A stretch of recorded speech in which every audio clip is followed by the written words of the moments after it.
इधर ब्रजवासी। पूछता हूँ महोदय। हाँ, चलिए, आपका यह कल का है, किसको देना है? हाँ, किस देगा? हाँ, सामान्य प्रशासन का है, 12 नंबर। महोदय, इसमें तो माननीय सदस्य द्वारा दो बातों का जिक्र किया गया है। अलग अलग संवर्ग के जो संविदा आधारित या अन्य लोग हैं, दैनिक पारिश्रमिक पर काम करने वाले लोग, दो चीज़ है कि इनको न्यूनतम मजदूरी के हिसाब से दिया जाए, और दूसरी चीज़ है इनको सरकारी सेवक के रूप में मान्यता देने की बात। महोदय, ये अलग अलग विभाग में काम करते हैं, और जो सूचना है कि इनको न्यूनतम मजदूरी के हिसाब से ही इनके पारिश्रमिक का भुगतान किया जाता है। कहीं भी न्यूनतम मजदूरी से कम भुगतान की सूचना नहीं है। अगर माननीय सदस्य देंगे किस विभाग में कहाँ हो रहा है तो हम उसको देखेंगे।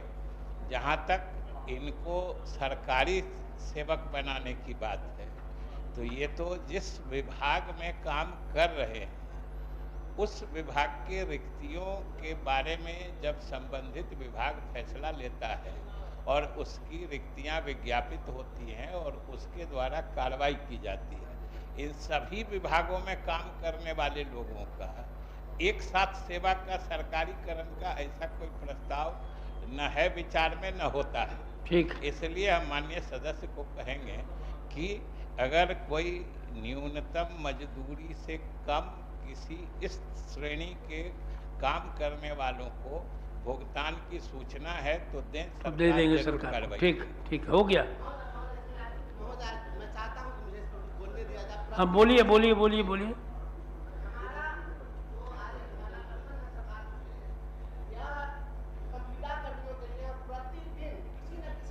सदस्य के द्वारा संविदा कर्मियों से संबंधित कोई न कोई प्रश्न लाया जाता है। महोदय, ये भारत का संविधान है और इस संविधान की शपथ लेकर हम सभी, चाहे पॉलिटिशियन हो, कोई अधिकारी हो, ऊंचे पदों पर बैठे हुए हैं और महान बने हुए हैं। और भारत का संविधान कहता है आर्टिकल 14 समता का अधिकार। और इस राज्य संविधान पर तैयारी करके आए हैं, कहा है? महोदय, मैं तो शिक्षक हूँ, तो हमेशा कुछ बात हाँ, तो इसको अब संविधान की बात करने लगे हैं, यहाँ की बात कीजिए ना। संविधान के प्रति न सब लोग जिम्मेवार है। संविधान की तो हम लोग शपथ लेते हैं। न, शायद और लोग नहीं जानते हैं, आप ही जानते हैं, और लोग संविधान नहीं जानते। ऐसा नहीं, इसको अन्यथा नहीं लिया जाए। नहीं, अन्यथा नहीं, इसको झूठों के जो कहना चाह रहे हैं, हाँ, उनको अंतिम बिंदु पर पहुंचने में वक्त लगेगा, लेकिन उनकी बात को समझ के हम पहले ही बता दे रहे हैं ब्रजवासी जी। इसलिए चौधरी जी वंदे भारत से पहुंच रहे हैं। चलिए। समानता का कानून समान योग्यता रखने वाले और समान ढंग से नियुक्त होने वाले लोगों के बारे में होता है। समानता हर जगह समानता है। जैसे समानता में है कि इक्वलिटी बिफोर लॉ है ना, समता समानता का अधिकार, उसी का दूसरा पार्ट है, उसी आर्टिकल 14 में पढ़ लीजिए कि इक्वल प्रोटेक्शन ऑफ लॉ, वो भी उसका एक पार्ट है। जरा उसका भी अर्थ समझिए, और उसका यही अर्थ होता है कि equal law for equals and unequal law for unequals. तो आप जो सीधे कहीं नियुक्त हो गए हैं, कोई प्रतियोगी परीक्षाओं से चुन के आते हैं, आप सबको समानता के अधिकार में एक साथ कैसे मिला दे रहे हैं? इसलिए आर्टिकल 14 अपनी जगह दुरुस्त है, उसको लेकिन मिस इंटरप्रेट करके, गलत व्याख्या करके, गलत जगह उपयोग मत करिए। ठीक है। हाँ, श्रम संसाधन विभाग साल में 2 बार मिनिमम डेली वेज के चार्ट को रिवाइज करता है, और इसके तहत अकुशल मजदूर के लिए 412 रुपया प्रतिदिन, अर्धकुशल के लिए 428 रुपया प्रतिदिन, कुशल के लिए 521 रुपये, अति कुशल के लिए 636 रुपये, और क्लर्कियल और सुपरवाइजरी के लिए 11,780 रुपये का अभी प्रावधान बनाया है, जो भी लागू है। और आप रहे हैं रसोईया को, 12 महीना काम लीजिएगा और उसको 10 महीने का पैसा दीजिएगा, इस 1600 रुपया में घर में पलने वाले कुत्ते का भी पेट भर सकता है क्या?